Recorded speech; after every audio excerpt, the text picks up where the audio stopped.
पश्चिम बंगाल के चुनावी रण में केंद्रीय गृह मंत्री अमित शाह ने हावड़ा के शिवपुर में मेगा रोड शो कर शक्ति प्रदर्शन किया। शाह ने ममता बनर्जी पर तीखा हमला बोलते हुए कहा कि महिला मुख्यमंत्री होने के बावजूद बंगाल में महिलाओं पर सबसे ज्यादा अत्याचार हुए। अमित शाह ने गुंडागर्दी करने वालों को कड़ी चेतावनी देते हुए कहा कि सुधर जाओ वरना जेल जाने को तैयार रहो। उन्होंने दावा किया है कि इस बार बंगाल में बीजेपी की सरकार बनने जा रही है। बंगाल के हुगली में रक्षा मंत्री राजनाथ सिंह ने रोड शो किया। इस दौरान राजनाथ सिंह ने बंगाल में जीत का दावा किया। राजनाथ सिंह ने कहा कि बीजेपी सरकार बनते ही घुसपैठियों का सफाया करेंगे, गुंडों को जेल भेजा जाएगा। 4 मई को डीडी की विदाई तय है। यूपी के सीएम योगी आदित्यनाथ बंगाल में धुआंधार प्रचार कर रहे हैं। उत्तर 24 परगना की रैली में योगी ने कहा है कि डीडी के 15 साल के शासन ने बंगाल के सामने पहचान का संकट ला दिया है। इन्होंने घुसपैठियों को बसाया और बंगालियों के सामने रोजगार का संकट पैदा किया। बंगाल को पहले कांग्रेस ने बर्बाद किया, फिर कम्युनिस्ट ने लोगों को धमकाया और अब टीएमसी सिंडिकेट चला रही है। लेकिन 4 मई को जंगल राज का अंत होकर रहेगा। जनता ने दीदी की विदाई का मन बना लिया है। बंगाल में दूसरे चरण के लिए चुनावी प्रचार तेज है। सीएम ममता बनर्जी ने भवानीपुर में पैदल मार्च किया। ममता बनर्जी के पैदल मार्च के दौरान समर्थकों की भारी भीड़ रही। लोगों से वोट करने की अपील ममता ने की। भवानीपुर सीट पर इस बार मुकाबला कड़ा है। ममता बनर्जी के खिलाफ शुभेंदु अधिकारी बीजेपी के यहाँ से चुनाव लड़ रहे हैं। 29 अप्रैल को भवानीपुर समेत 142 सीटों पर वोट डाले जाएंगे। टीएमसी सांसद अभिषेक बनर्जी ने दक्षिण 24 परगना जिले के भंगार में जनसभा की। अभिषेक बनर्जी ने सीपीआईएम और आईएसएफ पर निशाना लगाया। अभिषेक बनर्जी ने कहा कि दोनों बीजेपी की बी टीम में हैं। मुसलमानों को बांटने की साजिश की जा रही है। बंगाल के मुसलमान लेफ्ट के झांसे में नहीं आएंगे। नेता विपक्ष राहुल गांधी ने बंगाल के सेरामपुर में चुनावी सभा को संबोधित किया। राहुल ने कहा कि पीएम मोदी सिर्फ उद्योगपतियों के लिए काम करते हैं। उन्होंने देश के संसाधनों को कुछ चुनिंदा उद्योगपतियों को बेच दिया है। राहुल ने कहा कि प्रधानमंत्री मोदी जहां भी जाते हैं सिर्फ नफरत फैलाते हैं। बंगाल में मोहब्बत बनाम नफरत की लड़ाई है। जनता कांग्रेस को ही चुनेगी। कल गुजरात में निकाय चुनाव को लेकर वोटिंग होगी। इस बार अहमदाबाद में मुसलमानों ने आम आदमी पार्टी को खुला समर्थन देने का ऐलान किया है। कई जगहों पर पोस्टर्स लगा दिए गए हैं। दरअसल कैंपेन के दौरान आम आदमी पार्टी ने मुसलमानों के लिए कई घोषणाएं की। इसमें बुलडोजर कार्रवाई के दौरान तोड़े गए घरों को दोबारा बनाना, सड़क पर नमाज पढ़ने की इजाजत देना, मुसलमानों को सब्सिडी देने जैसी स्कीमें शामिल है। इसी के मद्देनजर शहर में फतवा जारी हुआ। बीजेपी में शामिल होने के बाद राघव चड्ढा ने आम आदमी पार्टी और अरविंद केजरीवाल पर बड़ा हमला बोला। राघव चड्ढा ने कहा कि पार्टी अपने मूल सिद्धांतों से भटक गई है। शीश महल की वजह से दिल्ली में हार का सामना करना पड़ा। अब उसका पार्ट 2 पंजाब में हार की वजह बनेगा। राघव चड्ढा ने कहा है कि पार्टी ने भ्रष्टाचार के लिए कॉम्प्रोमाइज कर लिया है। मेहनती लोग या तो पार्टी छोड़ चुके हैं या छोड़ने की प्रक्रिया में है। आम आदमी पार्टी बगावत करने वाले 7 सांसदों को गद्दार बता रही है। पंजाब के जालंधर में आप नेता और कार्यकर्ता सांसद हरभजन सिंह के घर के बाहर प्रोटेस्ट करने पहुंचे। नाराज कार्यकर्ताओं ने घर की दीवार पर गद्दार लिखा दिया। पूर्व क्रिकेटर हरभजन सिंह का नाम भी उन 7 सांसदों में शामिल है जो आप छोड़कर बीजेपी का दामन थाम चुके हैं। आम आदमी पार्टी के 7 सांसदों को अपने पाले में खींचने के बाद बीजेपी अध्यक्ष नितिन नवीन का पहला रिएक्शन सामने आया है। नितिन नवीन ने इसके लिए केजरीवाल को जिम्मेदार बताया और कहा कि उनकी नीतियों से तंग आकर नेता पार्टी छोड़ रहे हैं। नितिन नवीन ने कहा कि केजरीवाल की सियासत को शीश महल ने निगल लिया। नितिन नवीन ने राहुल पर भी निशाना लगाया और कहा कि राहुल बहुत इमेच्योर पॉलिटिशियन है। आज मणिपुर एक बार फिर से सुलग गया। 7 अप्रैल को विष्णुपुर जिले में उग्रवादियों ने एक बार फिर से घर पर बम से अटैक किया था, जिसकी चपेट में आने की वजह से 2 नाबालिगों की जान चली गई थी। Coordinating committee on Manipur integrity ने इसी के खिलाफ पूरे देश में प्रोटेस्ट बुलाया था। इम्फाल की रैली उग्र हो गई। भीड़ की पुलिस से भिड़ंत हुई। आंसू गैस की गोली का इस्तेमाल करना पड़ा। बच्चों की मौत के बाद अब तक 10 मौतें हो गई हैं। प्रदर्शनकारी बच्चों की मौत पर इंसाफ की मांग कर रहे हैं। हैदराबाद में 47 नक्सलियों ने पुलिस के सामने सरेंडर किया है। 32 हथियारों का जखीरा भी अधिकारियों को सौंपा है। सभी मुख्य धारा से जुड़े हैं। ये सभी कम्युनिस्ट विचारधारा से प्रभावित थे। उनके सदस्य थे। तेलंगाना सरकार की आत्मसमर्पण नीति से प्रभावित होकर नक्सलियों ने सरेंडर किया है।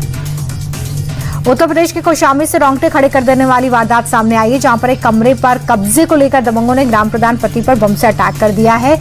ये सनसनीखेज वारदात कैमरे में कैद हो गई है। आरोपी पंकज और कौशलेंद्र ने न केवल तोड़फोड़ की बल्कि विरोध करने पर जानलेवा देसी बम फेंके। हैरानी की बात यह है कि ये सब कुछ पुलिस की मौजूदगी में हुआ। पुलिस ने इसके बाद तत्परता दिखाई 2 आरोपियों को गिरफ्तार किया। तमिलनाडु के थेनी जिले में एक पटाखा फैक्ट्री में दिन दहाड़े बहुत बड़ा धमाका हो गया। केमिकल बनाने के दौरान जोरदार ब्लास्ट हुआ। हादसे में एक मजदूर की मौत हो गई है। 3 अन्य मजदूर जख्मी बताए जा रहे हैं, जिनका इलाज चल रहा है। शुरुआती रिपोर्ट की माने तो ब्लास्ट के समय मजदूर केमिकल तैयार कर रहे थे। आगे की जांच जारी है। उत्तर प्रदेश के मथुरा में पुराने झगड़े को लेकर कुछ युवकों ने एक शख्स के घर पर धावा बोल दिया। दबंगों ने पीड़ित को घर से बाहर निकालकर पिटाई की। घटना का फुटेज सामने आया है। शख्स पर कहर बरपाती भीड़ साफ नजर आ रही है। पुलिस ने पीड़ित की शिकायत पर केस दर्ज किया है। बताया जा रहा है कि लोग पहले भी कई बार झगड़ा कर चुके हैं और जेल भी जा चुके हैं। पुलिस इस एंगल पर भी जांच कर रही है। उत्तराखंड के मुख्यमंत्री पुष्कर सिंह धामी ने अपने आवास पर शहद निकालने का प्रोसेस देखा। ये महज 45 दिनों में 520 किलो शहद तैयार हुआ है। सीएम धामी ने कहा कि पहाड़ों और जंगलों में शहद उत्पादन की अपार संभावनाएं हैं। उन्होंने अधिकारियों को निर्देश दिया है कि वन क्षेत्रों में मधुमक्खी पालन को बढ़ावा देने के लिए ठोस नीति बनाई जाए। इस काम को मुख्यमंत्री स्वरोजगार योजना से भी जोड़ा जाएगा और किसानों को खास सब्सिडी भी दी जाएगी। सरकार का मकसद स्थानीय लोगों के लिए रोजगार के नए अवसर पैदा करना है। यूपी के हापुड़ में रफ्तार और लापरवाही का वीडियो सामने आया। बुलंदशहर रोड पर एक रॉन्ग साइड से आती कार पूरे परिवार को उड़ाते हुए आगे चली गई। इस टक्कर में पति पत्नी और उनकी 2 मासूम बेटियां कई फीट हवा में उछलकर दूर गिरे। सीसीटीवी में कैदी मंजर दिल दहलाने वाला है।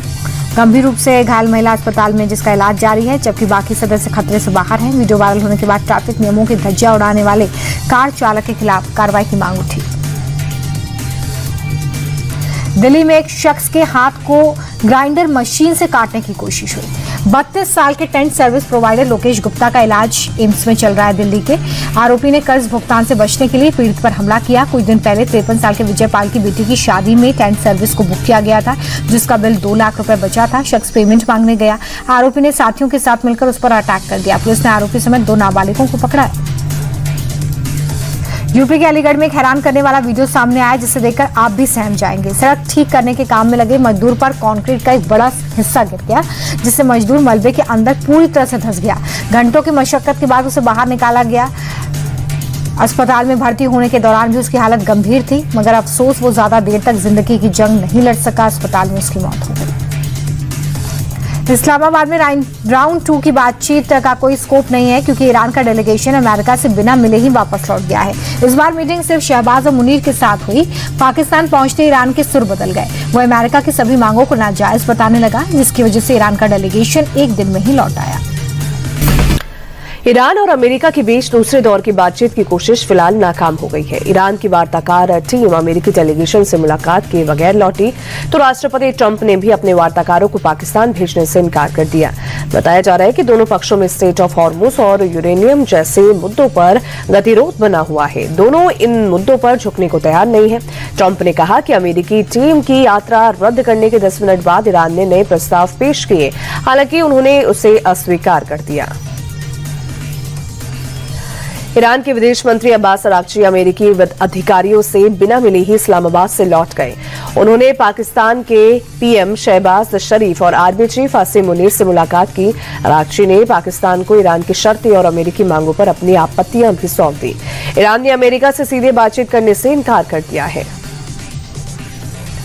इसी बीच अब खबर ये भी आ रही है कि ईरान के विदेश मंत्री अब्बास अरागची एक बार फिर पाकिस्तान का दौरा कर सकते हैं। ईरान की सरकारी न्यूज एजेंसी IRNA के हवाले से खबर दी गई है कि विदेश मंत्री अब्बास अरागची ओमान की यात्रा खत्म कर आज एक बार फिर पाकिस्तान लौटेंगे। इसके बाद वो रूस जाएंगे। उससे पहले ईरान के विदेश मंत्री अब्बास अरागची ने अपने पाकिस्तान दौरे को सफल बताया था। इजरायल ने एक बार फिर से हिजबुल्लाह पर सीजफायर उल्लंघन का आरोप लगाकर हमला शुरू कर दिया है। इजरायल ने हिजबुल्लाह पर पिछले 4 दिनों में 15 बार सीजफायर उल्लंघन का आरोप लगाकर दक्षिणी लेबनान में फिर से हमले शुरू कर दिए हैं। इजरायल के नए हमलों में दक्षिणी लेबनान के सफाद अल बाथिक शहर में काफी तबाही मचाई है। कई इमारतों को नुकसान पहुंचा है। इजरायल का दावा है कि उसकी सेना ने हिजबुल्लाह के उन्हीं ठिकानों को निशाना बनाया है जहां से इजरायल की तरफ हमले किए जा रहे थे। तेहरान के सबसे बड़े हवाई अड्डे पर 50 दिनों से ज्यादा समय बाद अंतर्राष्ट्रीय उड़ानें फिर से शुरू हो गई हैं। सऊदी अरब में मदीना, ओमान में मस्कट और तुर्की में इस्तांबुल सहित कई जगहों के लिए हवाई यात्रा शुरू हो गई है। अमेरिका और इजरायल के हमले और ईरान के जवाबी हमले के बाद हवाई यात्रा रोक दी गई थी। लेबनान के बेरूत में हिजबुल्लाह के समर्थकों ने प्रदर्शन किया और इजरायल के साथ चल रही बातचीत का विरोध किया। प्रदर्शनकारियों ने हिजबुल्लाह के समर्थन में और इजरायल और अमेरिका के खिलाफ नारे लगाए। इजरायली हवाई हमलों में मारे गए लोगों के पोस्टर लेकर सड़कों पर उतरे प्रदर्शनकारी ने हिजबुल्लाह के झंडे लहराए।